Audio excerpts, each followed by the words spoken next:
इस पृथ्वी पर भगवान श्री कृष्ण की जन्मभूमि मथुरा नगरी है। वहाँ रूपनिका नाम की एक वेश्या रहती थी। उसकी माँ मकरदंस्ता बड़ी ही कुरूप और कुड़बड़ी थी। वह कूटने का कार्य भी करती थी। रूपनिका के पास आने वाले युवक उसकी माँ को देखकर बड़े दुखी होते थे। एक बार रूपनिका पूजा करने मंदिर में गई। वहाँ उसने दूर खड़े एक युवक को देखा। युवक ने भी रूपनिका को देखा और देखते ही वह उस पर आसक्त हो गया। वह उसे प्राप्त करने के लिए विचार करने लगा। बेचारा युवक आया तो था पूजा करने, किंतु वेश्या पर मर मिटा।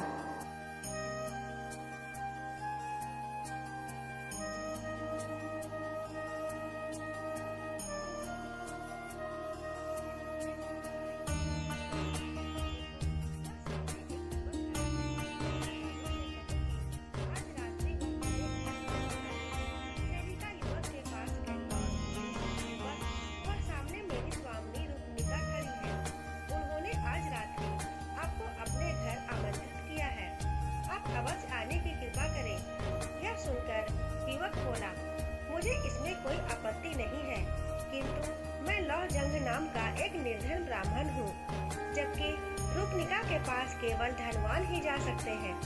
ऐसी स्थिति में मैं वहाँ कैसे आ सकता हूँ? मेरी स्वामिनी आपसे धन नहीं चाहती, आप केवल उनके निवास पर आ जाएं, यही बहुत है। यदि ऐसी बात है तो आज रात्रि मैं अवश्य आऊँगा। सेविका ने सारी बात रूपनिका को बताई। पूजा करने के बाद रूपनिका अपने घर पहुंची और उस युवक के ध्यान में डूब गई। संध्या होने पर वह उसकी प्रतीक्षा में बैठ गई। लौ जंग निश्चित समय पर रूपनिका के पास पहुंच गया। मकरदंस्ता को बड़ा आश्चर्य हुआ, क्योंकि उसने रूपनिका को काफी समझा बुझाकर मंदिर भेजा था। लौ जंग को आया देख रूपनिका प्रसन्नता के साथ उसे अपने शयन कक्ष में ले गई। उसने अपनी माँ की भी कोई परवाह न की। लौ जंग के साथ सहवास करने से रूपनिका को अपार आनंद प्राप्त हुआ था। वह अपने जीवन को धन्य समझने लगी। उसने अन्य युवकों से संबंध तोड़ लिए और केवल लौ जंग की होकर रह गई। लौ जंग भी आनंद पूर्वक उसी के घर में रहने लगा। अपनी कन्या के इस व्यवहार से मकरदंस्ता की बड़ी दुखी हुई थी। कहाँ वह नगर भर की वेश्याओं को प्रशिक्षण देती थी और कहाँ उसी की पुत्री उसके बस से बाहर हो गई। उसकी कुछ समझ में नहीं आ रहा था कि क्या करे।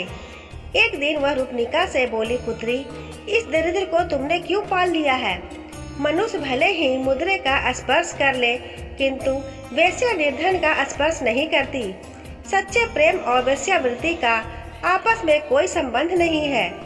प्रेम बंधन में उलझ जाने वाली वेश्या की चमक संध्या के समान शीघ्र नष्ट हो जाती है। वेश्या केवल धन के लिए प्रेम का नाटक करती है। मेरा कहा मानो, इस दरिद्र ब्राह्मण से पल्ला छुड़ा लो, अन्यथा तुम स्वयं अपने पांव पर कुल्हाड़ी मार लोगी। माँ की बातें सुन रूपनिका को बड़ा गुस्सा आया। वह कहने लगी, माँ, चाहे तुम कुछ भी कहो, मैं इसे नहीं छोड़ सकती। मैं इसे प्राणों से भी अधिक चाहती हूँ। मेरे पास धन की कमी नहीं है, और फिर इतने धन का हम करेंगे भी क्या? तुम बहुत बड़बड़ कर रही हो। अब भविष्य में इस प्रकार की बातें मत करना। पुत्री को विद्रोह पर उतरी हुई जानकर मकरदंस्ता मन महसूस कर रह गई। वह किसी प्रकार लौ जंग को निकाल बाहर करने की योजना बनाने लगी। कुछ दिन बाद मकरदंस्ता ने कुछ सशक्त सैनिकों के साथ जाते हुए एक राजकुमार को देखा। उसके पास जाकर वह बोली, राजकुमार, मेरे घर पर एक निर्धन कामुक ब्राह्मण ने अधिकार कर लिया है। मैं आपसे प्रार्थना करती हूँ कि आप उसे किसी भी प्रकार बाहर निकाल दें। इसके बदले में आप मेरी पुत्री के साथ आनंद पूर्वक विहार कर सकते हैं। प्रजा की रक्षा करना अपना कर्तव्य समझकर राजकुमार ने उसकी बात स्वीकार कर ली। वह रूपनिका के घर गया। संयोग से उस समय रूपनिका मंदिर गई हुई थी और लौजंग भी घर पर नहीं था। कुछ समय बाद जब वह लौटा तो राजकुमार के सैनिक उसे पीटने लगे। वह वहां से भागने लगा तो सैनिकों ने उसे नाले में गिरा दिया। जान बचाकर किसी तरह वह वहां से भाग खड़ा हुआ। लौटने पर रूपनिका ने घर की दशा देखी और जब उसे सब कुछ ज्ञात हुआ तो वह बहुत दुखी हुई। फिर राजकुमार को भी लगा कि उसने जो कुछ भी किया वह उचित नहीं था। तब उसने रूपनिका के भोग का विचार छोड़ दिया और वहां से निकल पड़ा। लौ जंग समझ गया कि यह सब मकरदृष्टा की करतूत है। उसे उस पर भारी क्रोध आ रहा था, किंतु वह विवश था, इसलिए वह किसी तीर्थ में जाकर आत्मघात करने का विचार करने लगा। तपती दोपहरी में वह आगे बढ़ रहा था। मकरदृष्टा के व्यवहार से दुखी तो वह था ही, ऊपर से भयंकर गर्मी में चलना भी कठिन हो गया। तब इधर उधर छाया की खोज करने लगा, जिसका वहां नाम भी न था। तभी उसे एक मरे हाथी की खाल दिखाई दी, जिसका मांस गीदड़ों ने खा लिया था, किंतु चमड़े को वो नहीं खा पाए थे। उस खाल के पास जाकर लौ जंग उसके अंदर देखने लगा। उसमें मांस का रक्त नाम का भी न था। वह उसके अंदर जाकर बैठकर आराम करने लगा। छाया मिलते ही गर्मी में थके हारे लौ जंग को तत्काल नींद आ गई। लौ जंग को कुछ भी सुध न रही। उसे यह मालूम न हो सका कि कब भयंकर वर्षा हुई और कब क्या हुआ। वर्षा में नदियों में बहता हुआ वह उसी खाल के साथ समुद्र में जा पहुंचा। समुद्र में वह खाल के साथ ऊपर नीचे हो रहा था तो एक गरुड़ ने उसे देख लिया। उसे मांस का पिंड समझकर गरुड़ झपट कर उसे एक टापू पर ले गया। वहां उसने हाथी के खाल को उधेड़ डाला, किंतु उसमें मांस का तो नाम भी न था, अपितु अंदर एक जीवित मनुष्य बैठा था। तब उसे वहीं छोड़कर गरुड़ उड़ गया। नींद खुलने पर खाल में बने छेदों से लौ जंग ने बाहर देखा तो उसकी कुछ भी समझ में नहीं आया। उसे यह सब स्वप्न के समान लग रहा था। सहसा उसकी दृष्टि समुद्र तट पर पड़े खड़े दो राक्षसों पर पड़ी, जो भयभीत होकर उसे देख रहे थे। उन भयानक राक्षसों को देखकर लौ जंग भी डर गया। भगवान राम के लंका पर आक्रमण और हनुमान के लंका दहन की घटनाओं से वे राक्षस परिचित ही थे, अतः पुनः एक मनुष्य के लंका आ पहुंचने से वे बड़े डरे हुए थे। उन्होंने इस घटना के विषय में राजा विभीषण को सूचित किया। राम की घटना से विभीषण जानता था कि मनुष्य जाति बड़ी प्रभावशाली है। द्वीप में मनुष्य के आगमन के समाचार से वह बड़ा चिंतित हुआ और उसने अपने दूतों को आदेश दिया, जाओ समुद्र तट पर आए हुए उस मानव को आदर सहित यहाँ ले आओ। भयभीत दूत ने डरते डरते लौ जंग को विभीषण का आदेश सुनाया। लौ जंग ने ध्यान से उसकी बात सुनी और फिर उसके साथ चल पड़ा। लंका की शोभा देखकर लौ जंग को बड़ा आश्चर्य हुआ। सोने की लंका जगमगा रही थी। दूत के साथ लौ जंग विभीषण की सभा में पहुंचा, जहां उसने विभीषण को देखा। विभीषण ने ब्राह्मण समझकर लौ जंग का समुचित सत्कार किया और उसका परिचय जानने के लिए पूछा, ब्राह्मण देवता, आप कौन हैं? आपका यहाँ आगमन कैसे हुआ? लौ जंग सरासर झूठ बोल गया। मैं मथुरा निवासी एक कुलीन ब्राह्मण हूँ। अपने दरिद्रता से दुखी होकर मैंने निराहार रहकर भगवान विष्णु की तपस्या की।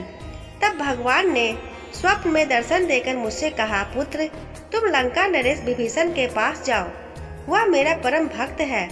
वह तुम्हें मुंह मांगा धन देगा। मैंने भगवान से कहा, मैं विभीषण के पास पहुंचूंगा कैसे? कहाँ राजा विभीषण और कहाँ मैं?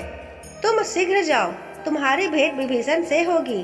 भगवान बोले, इसके बाद जब मेरी नींद खुली तो मैंने स्वयं को एक द्वीप पर पाया। इससे अधिक मुझे कुछ भी मालूम नहीं है। विभीषण समझता था कि कोई साधारण व्यक्ति वहां नहीं पहुंच सकता, अतः उसने लौ जंग को कोई महान ब्राह्मण समझ लिया और उनकी बातों का विश्वास कर लिया। उसने लौ जंग से कहा, मैं आपकी मनोकामना अवश्य पूर्ण करूंगा। विभीषण ने उसके रहने की सुंदर व्यवस्था कर दी। लौ जंग सुखपूर्वक लंका में रहने लगा। विभीषण ने पहले एक गरुड़ लौ जंग को देते हुए कहा, आप इस पर सवारी करेंगे, अतः इसे आप अपने बस में करेंगे। इसी पर बैठकर आप वापस मथुरा जाएंगे। विभीषण का अतिथि बना हुआ लौजंग गरुड़ पर बैठने और उसे उड़ाने का अभ्यास करने लगा। एक बार लौजंग ने विभीषण से पूछा, महाराज, लंका की यह भूमि काष्ठ की बनी हुई हो क्यों दिखाई देती है? विभीषण बोला, यह एक लंबी कहानी है, क्या आप इसे सुनना चाहेंगे? अवश्य महाराज, लौजंग ने कहा। अच्छा सुनो, कहकर विभीषण कथा सुनाने लगा। प्राचीन काल में कश्यप के पुत्र गरुड़ ने अपनी माँ बिंता को नागों की दासता से मुक्त कराने की प्रतिज्ञा की। इसके लिए एक उपाय नागों को अमृत कलश लाकर ले देना भी था। इसके लिए सर्वशक्तिमान बनना आवश्यक था। अतः गरुड़ अपने पिता के पास गया सर्वशक्तिमान बनने के लिए। गरुड़ ने पिता कश्यप से प्रार्थना की तो वह बोले, समुद्र में एक कछुआ और एक हाथी जैसे विशाल जीवों को खाने से तुम्हारा साप छूट जाएगा। गरुड़ तुरंत समुद्र में पहुंचा। उसने उस दोनों जीवों को पकड़ लिया और उन्हें खाने के लिए कल्प वृक्ष की डाल पर जा बैठा, किंतु उसके भार से डाल टूटकर पृथ्वी पर गिर पड़ी। वहीं नीचे बाल खिलिए ऋषि तप कर रहे थे, कहीं वह डाल उन पर ना जा गिरे। इस भय से गरुड़ ने उसे बीच में ही पकड़ लिया और उसे उठाकर यहाँ समुद्र के तट पर रख दिया। यह लंका कल्प वृक्ष की उसी डाल पर बसी हुई है, इसलिए यह काष्ठ की बनी हुई है। इस कथा को सुन लौजंग को बड़ा आश्चर्य हुआ। कुछ दिनों में उसे गरुड़ की सवारी का अभ्यास हो गया। तब विभीषण ने उसे पर्याप्त धन और मूल्यवान रत्न दिए तथा मथुरा के स्वामी के लिए शंख चक्र गदा और पद्म दिए। इस सभी चीजों को लेकर लौजंग गरुड़ पर बैठकर मथुरा की ओर चल उड़ा। कुछ दिन समय के वह मथुरा पहुंच गया। इस सभी चीजों को लेकर लौजंग गरुड़ पर बैठकर मथुरा की ओर उड़ चला। कुछ ही समय में वह मथुरा पहुंच गया। मथुरा में लौजंग ने गरुड़ को एक बौद्ध विहार में उतारा। विभीषण से मिले धन को पृथ्वी में गाड़ दिया तथा गरुड़ को एक खूंटे से बांध दिया। इसके बाद एक रत्न को उसने बाजार में बेच दिया तथा अपनी दैनिक आवश्यकताओं की वस्तुएं तथा श्रृंगार सामग्री खरीद ली। बौद्ध विहार में लौटकर उसने स्नान, भोजन आदि किया तथा अपने वाहन पंछी को भी भोजन कराया। फिर वह सुंदर वस्त्र पहनकर सज संवर कर तैयार हो गया। सायकाल में वह गरुड़ पर बैठकर रूपनिका की छत पर जा पहुंचा। वहां जाकर उसने एक विशेष प्रकार की आवाज की तो रूपनिका उसे देखने के लिए बाहर आई।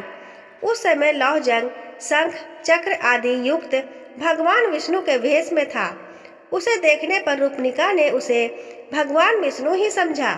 लौजंग ने उसे अपना वास्तविक परिचय नहीं दिया और बोला, मैं भगवान विष्णु तुमसे मिलने आया हूँ। रूपनिका उसे प्रणाम करते हुए बोली, भगवान आपने बड़ी कृपा की, आइए विराजिए। अपने वाहन पंछी को वहीं बांधकर लौजंग रूपनिका के कक्ष में चला गया। कुछ समय उसके साथ बिताने के बाद लौजंग गरुड़ पर बैठकर अपने निवास स्थान पर चला गया। इसके बाद रूपनिका को बड़ा हर्ष होने लगा। उसे अपने भाग्य पर बड़ा गर्व हुआ कि वह भगवान की प्रेमिका बन गई है। वह समझने लगी कि साक्षात विष्णु की प्रेमिका बन जाने से वह स्वयं भी देवी बन गई है और अब उसे मनुष्यों से बातें भी नहीं करनी चाहिए। अतः रूपनिका ने लोगों से बोलना भी छोड़ दिया। वह अंदर ही पर्दे में रहने लगी। उसके इस व्यवहार से उसकी माँ को आश्चर्य होना स्वाभाविक ही था। इसका कारण जानने के लिए माँ ने पुत्री से पूछा, बेटी तुमने बोलना क्यों छोड़ दिया है? माँ द्वारा बार बार पूछे जाने पर रूपनिका ने सारी बात उसे बता दी। कुटनी माँ को पहले पुत्री की बात पर विश्वास न हुआ, किंतु जब रात्रि में लौजंग गरुड़ पर बैठकर पुनः आया तो उसने स्वयं देख लिया, अतः उसे विश्वास करना ही पड़ा। दूसरी प्रातः कुटनी पर्दे की ओर से पुत्री से बोली, बेटी तू तो भगवान की कृपा से देवी बन गई है। मैं तेरी माँ हूँ, मेरा जीवन भी सफल कर दे। रूपनिका कुछ न बोली तो माँ ने पुनः कहा, बेटी, मैं बूढ़ी हो गई हूँ। अब मुझे संसार का कोई मोह नहीं रहा। मैं इस शरीर से स्वर्ग जाना चाहती हूँ। इसके लिए तू भगवान से मेरी सिफारिश कर दे। रात्रि में लौह जंग के आने पर मकरदंष्टा ने उससे भी इसी प्रकार की प्रार्थना की।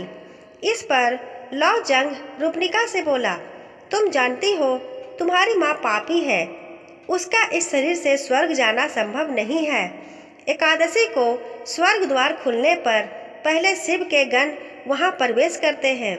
यदि तुम्हारी माँ शिव के गणों का भेष बना ले तो हो सकता है कि उसे भी प्रवेश मिल जाए।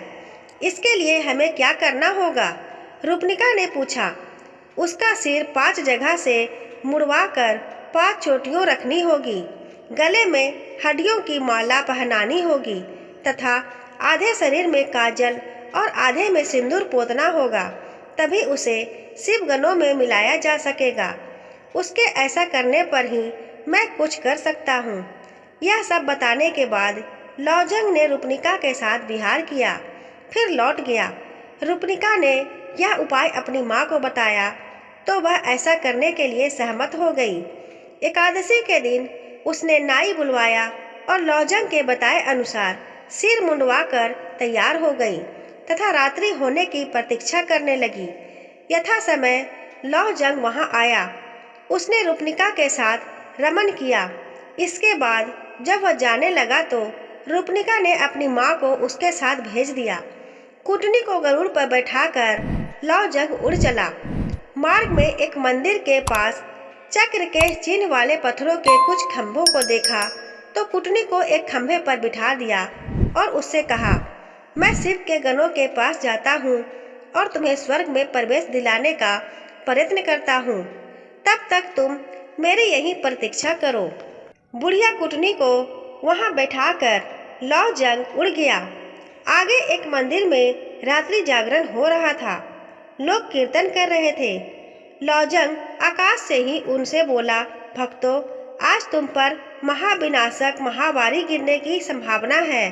उससे बचने का केवल एक ही उपाय है कि सब मिलकर भगवान का भजन करो। उसके बाद वह पुनः आगे बढ़ गया। आकाशवाणी सुनकर भक्त जोर जोर से कीर्तन करने लगे।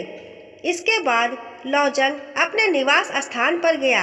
अपने वाहन को एक खूंटे से बांधकर उसने अपना भगवान का भेष उतार दिया तथा इसके बाद वह स्वयं भी कीर्तन करने लोगों में जा मिला। खंभे पर बैठी हुई कुटनी थक गई थी। वह मन ही मन विचार करने लगी कि आखिर भगवान क्यों नहीं आए। थकने से वह भी नीचे गिर सकती थी, अतः वह चिल्लाने लगी, अरे अरे, मैं गिर रही हूँ, मुझे बचाओ। कीर्तन करते लोगों ने उसका चिल्लाना सुना तो उसे महाविनाशक महामारी समझा। अतः वह बोले, नहीं नहीं, मत गिरो, महामारी न गिर पड़े। इस भय से मथुरा के लोग सारी रात भयभीत बने रहे। प्रातःकाल राजा और प्रजा सभी ने उस खंभे पर कुटनी को बैठा पाया तो उन्हें बड़ा आश्चर्य हुआ। उसे पहचान कर लोग अपनी हंसी रोक न पाए। इस सूचना के मिलने पर रूपनिका भी वहां आई। अपनी माँ को इस स्थिति में देख वह आश्चर्य में डूब गई। किसी प्रकार कुटनी को खंभे से नीचे उतारा गया। पूछने पर उसने अपने साथ बीती सारी घटना लोगों को कह सुनाई। लोगों ने इसे सिद्ध पुरुष द्वारा किया गया एक मजाक समझा। सभी कहने लगे, इस कुटनी ने कई युवकों को ठगा है। चलो आज कोई इसे ठगने वाला भी मिल गया। निश्चय ही वह कोई पहुंचा हुआ व्यक्ति होगा। इस घटना से राजा का भी अच्छा मनोविनोद हुआ। अतः उसने घोषणा कर दी कि इस कुटनी को दंड देने वाला हमारे सामने आ जाए, उसे सम्मानित किया जाएगा। घोषणा होने पर लौजंग राजा के सामने आ गया। उसने विभीषण द्वारा दिए शंख चक्र आदि उपहार भी राजा को सौंप दिए। इसके बाद लौजंग का सम्मान किया गया और उसकी शोभा यात्रा निकाली गई। चारों ओर उसकी चर्चा होने लगी। राजा ने रूपनिका को वेश्यावृत्ति से मुक्त कर दिया। लौजंग ने कुटनी से अपने अपमान का बदला ले लिया और तो और फिर वह सुखी एवं समृद्ध जीवन बिताने लगा। दोस्तों, आपको यह कहानी कैसी लगी हमें कमेंट करके जरूर बताइएगा। कहानी अच्छी लगी हो तो वीडियो को लाइक करें, अपने दोस्तों के साथ शेयर करें। चैनल को अभी तक सब्सक्राइब नहीं किया है तो सब्सक्राइब कर ले, बेल आइकन को प्रेस करें ताकि जब भी मैं कोई नई कहानी अपलोड करूं उसकी अपडेट आपको सबसे पहले मिल सके। मिलती हूं अगली कहानी में। धन्यवाद।